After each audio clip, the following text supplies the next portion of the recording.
안녕하세요. 마틀다입니다. 오늘도 이어서 악령과 싸우는 자 구마사제 읽어드리겠습니다. 3장 악마에게 맞서다. 이게 악마의 저주가 아니라면. 나는 생각보다 많은 사람들이 문제가 발생하거나 실패했을 때 이를 직시하고 책임을 지기보다는 악마가 개입한 탓으로 돌려버린다는 것에 놀라곤 합니다. 내가 쿠어 교구의 구마사제로 활동한 지 5년 동안 많은 사람들이 나의 도움을 구하며 자매단으로 찾아왔습니다. 밝혀진 사례 가운데 적어도 40개는 악마와 아무 관련이 없었습니다. 청소년 자녀를 둔 부모가 나를 찾아와 자신의 자녀들이나 자신 스스로에게 악마의 소행이 일어나고 있다고 장담하던 일도 몇 차례 있었습니다. 미사 후 한 부부가 나에게 다가왔다. 내가 기억하기로 매주 주일 미사에 참여하는 이들이었다. 이 부부는 45세에서 50세 사이였으며 엔가딘 근처의 대형 슈퍼마켓에서 일하고 있었다. 이들은 집과 일터 사이를 오가는 생활을 하는 평범한 부부였다. 그들은 자신의 18살짜리 아들에 대해 걱정하고 있었다. 얼마 전부터 아들이 부부의 말을 잘 듣지 않는다고 했다. 아들은 학교 수업에 늦지 말라는 부모의 말에도 거칠게 반항을 했다. 집안 환경을 비난하기도 했다. 가정 내 불화가 점점 더 심해지자 부부는 항상 온순하고 착했던 아들에게 악마가 씌인 것일지 모른다는 생각에 두려워졌다. 내가 그들의 집을 방문해 아들을 만났을 때 아들 미겔이 대마를 피기 시작했다는 것을 알게 되었다. 불량한 친구들과 어울릴 때 흔히 일어나는 행동이다. 해체된 가족 환경에 있는 비행 청소년들은 종종 마약이 주는 자극으로 불안감을 해소하려 한다. 부부는 내게 아들이 해방될 때까지 구마 예식을 해달라고 부탁했다. 그들을 진정시키기 위해 구마 기도를 외기 시작했지만 예상했던 대로 아무 반응이 없었다. 이윽고 나는 그들에게 미겔과 단 둘이서만 이야기를 나누게 해달라고 부탁했다. 나는 미겔과 학교, 친구, 동네 스포츠 등 여러 주제에 대해 대화하기 시작했다. 그에 대한 진단은 어렵지 않았다. 그는 부모가 두려워하던 악마 문제를 가지고 있지 않았다. 미겔은 2세대 이민자이자 18세 소년이었다. 그는 이방인에게 폐쇄적인 환경 속에서 그 안에 섞여야 한다는 것이 얼마나 어려운지를 몸소 체험하고 있었다. 미겔은 더 이상 조국 포르투갈에 속하지 않는다고 느끼고 있었다. 그러나 한편으로는 지금 살고 있는 스위스 엔가딘에도 속하지도 않는다고 느끼고 있었다. 미겔은 자신의 고향과는 다른 집단 가치를 지닌 새로운 사회에서 자신의 자리를 찾고 있었다. 역설적이게도 아들이 부모에게 느끼고 있던 불만은 부모의 결혼 생활이 안정적이라는 부분이었다.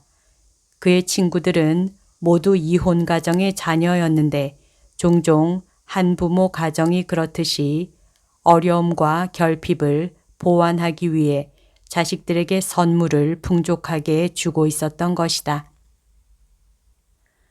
그리고 미겔은 언어를 익히는데도 어려움과 장벽이 크다고 했다. 그가 가족에게 반항적인 모습을 보인 것은 악마 때문이 아니었다. 그저 자신의 좌절감을 표출한 것이었다. 나는 그들 부부에게 이를 잘 설명해 주었다.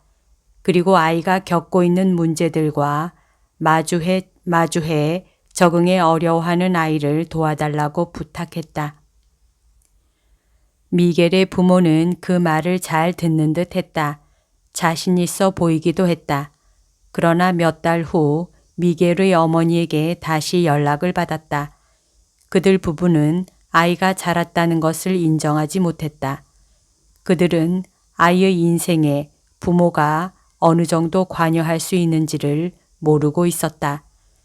그래서 아이는 계속 반항했고 폭력적인 일들이 집안에서 반복되었다. 부모는 분명 무언가가 작용했으리라고 생각했다. 악마의 영향이 아니라면 아들이 이렇게 바뀌었을 리가 없다고 말이다. 이쯤 되면 이런 말이 필요할지도 모르겠습니다. 가엾은 악마, 세상에서 잘 풀리지 않는 일은 모두 너 악마의 탓이 되는구나. 이런 경우 악마를 탓하기보다 우리 자신의 행실과 우리의 소망을 더 들여다보는 게 좋을 것입니다. 다음은 미겔과 크게 다르지 않았던 카를라의 사례입니다. 카를라는 어머니, 친구와 함께 나를 찾아왔다. 카를라 네 가족은 이탈리아 출신으로 쿠어에 살고 있었다. 내게 가볼 것을 강하게 주장한 것은 카를라의 어머니였다. 카를라는 좋은 직업을 가진 미모의 여성이었는데도 남자 친구를 사귄 적은 많았지만 그중 누구와도 결혼을 하지 못했다. 당시에도 한 달 전에 또 다시 남자친구에게 이별을 통보받은 상태였다. 한마디로 카를라의 어머니는 35살인 카를라가 아직도 결혼을 못하고 있으니 그 원인은 분명 악마의 저주일 것이라 생각한 것이다. 이게 악마의 저주가 아니라면 어떻게 설명할 수 있겠습니까? 물론 이것은 어머니의 노파심이었다. 카를라의 어머니는 마치 구시대에 사는 사람처럼 결혼, 적어도 안정적인 관계를 꼭 도달해야 하는 종착지처럼 여겼다. 나는 당연히 카를라의 문제가 악마와 전혀 상관이 없다는 것을 바로 알았다. 그래도 나는 혹시 모른다는 생각에 카를라와 깊은 대화를 나눠보았다. 나는 사제이기에 누군가가 잘못된 동기로 찾아왔다 해도 그들의 요청을 들어주려고 최선을 다한다. 적어도 나는 그의 문제를 좀 더 명료하게 해줄 수 있을 거라고 생각했다. 이야기를 나눠본 결과 나는 그가 나이가 꽉 찼다는 심리적 압박을 받고 있음을 알 수 있었다. 시간은 흘러가는데 자신은 정착하지 못한다는 불안함 때문에 그는 매번 남자와의 관계에 매달렸다. 그렇게 되자 교제 중인 남성을 차분히 진지하게 알아가려는 여유가 사라져 버리고 말았다. 꽃 같은 젊음이 져버리기 전에 남편감을 찾아야 한다는 사회적 압박을 받았던 과거 여성들처럼 카를라는 상대 남성을 곁에 붙잡아 놓기 위해 성적인 어필에만 초점을 맞췄다. 그러나 그렇게 쉽게 시작한 동거 생활은 금방 끝나고 말았다. 어머니는 딸의 행동이 내키지 않으면서도 이를 말릴 수도 없었다. 그렇다고 딸에게 남자와 어떻게 교제해야 올바른지 어머니가 도와줄 수도 없는 노릇이었다. 그러다 보니 무언가 불운하고 사악하며 대항할 수 없는 다른 것에서 원인을 찾았다. 무엇보다 카를라와 그의 어머니의 책임이 아니어야 했다. 나는 카를라가 안고 있는 문제를 세심하게 들여다보려 했다. 그리고 카를라가 자신의 선택을 잘 생각해 볼 수 있도록 했다. 한편으로는 삶의 계획을 여유 있게 세워놓고 결혼 문제 또한 좀 더 침착하게 받아들이라고 조언했다. 그도 이 상황을 모두 이해한 것 같았다. 얼마 후 카를라는 나에게 다시 찾아오겠다고 연락했다. 아무래도 악마에 대한 의심이 완전히 사라지지 않았다는 이야기였다. 상담을 받고 좀 더 편안해졌지만 안정적인 남자가 아직까지도 그의 눈앞에 나타나지 않았기 때문이었다. 주님은 우리를 빛의 세계로 이끄십니다. 하지만 그러할 때 우리는 왜 어둠을 찾을까요? 프란치스코 교황님이 신자들에게 교리 교육을 하면서 했던 말이 떠오릅니다. 교황님은 부에노스아이레스에서 겪은 일에 대해 언급했습니다. 한 번은 교황님이 공원을 지나가는데 공원에는 테이블이 잔뜩 설치되어 있고 예언가라는 이들에게 상담받으려는 사람들이 줄을 길게 서 있었다고 합니다. 교황님은 말했습니다. 저는 그에게 손을 내밀었습니다. 그렇게 그는 저의 미래를 봐주기 시작했는데 저에게도 같은 말을 하더군요. 미래의 여자가 한 명 보이는군. 힘든 일이 하나 찾아올 건데 뭐 잘 넘어갈 거야. 그리곤 저는 비용을 치렀죠.